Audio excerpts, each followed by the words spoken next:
I'm Brittany, and I'm going to talk to you about Attraction and Relationships, which is Chapter 11 in Cultural Psychology by Heine.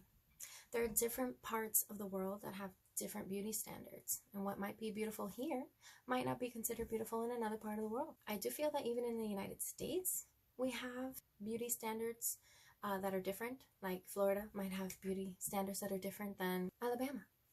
Anyway, according to Ford and Beach, one of the characteristics that is appealing amongst pretty much everyone around the world is having a acne-free face, also having bilateral symmetry. But who's to say what is beautiful and who is beautiful? You're beautiful. Did you know that in West Africa they consider fat to be a compliment? I need to go there. I need to live in my glory. Anyone want to come? Let's go. Have you ever heard of propinquity effect? I hope I said that right. Me either. Well, until I read the book. But it means when people develop a relationship with others that they see most often. And in one study, they found that at a police academy, these people nominated their closest friends, and they didn't realize that it was based on lineup, which was in alphabetical order. So the people that they were surrounded with the most were the ones who they ended up nominating as their closest friends. So I think that that's really cool.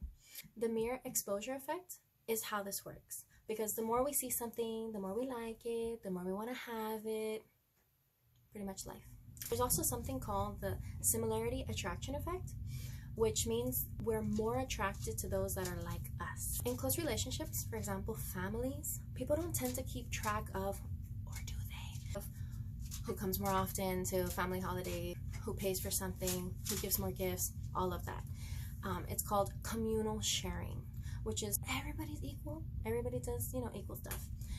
But that's not the case for every family. And that's where authority ranking comes in. When people rank higher in a social aspect, they have better privileges. I mean, we can see that really around the world.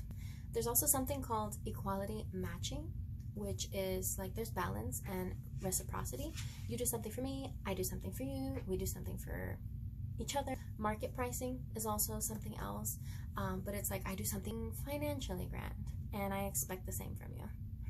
One of my favorite topics in the book was relational mobility, and that's when you can enjoy flexible ties. You're not tied to one specific group, you're not tied to one specific relationship. Being able to be a part of groups that make you feel good. Because I'm Puerto Rican doesn't mean I have to be with Puerto Ricans. And then there's also something called residential mobility, where you have the freedom to move where you want, and you don't have to live in one specific community because that's your community. The topic regarding friends and enemies, I mean, you have people that pretend to be your friends, and in reality they're enemies, and they're like little snakes. Have you ever been in love? If you have, you know that love is not uniform. It's not the same thing for everybody. Pretty much intimacy, commitment, passion, but love is made up of so much more, and it's influenced by different cultures and how we were raised, our upbringing. Marriage has evolved. There are still marriages that are set up for people just based on culture, who's higher ranking, really. And based on the book, it does say that, now it's more of a balanced type of partnership. So I think that's really cool.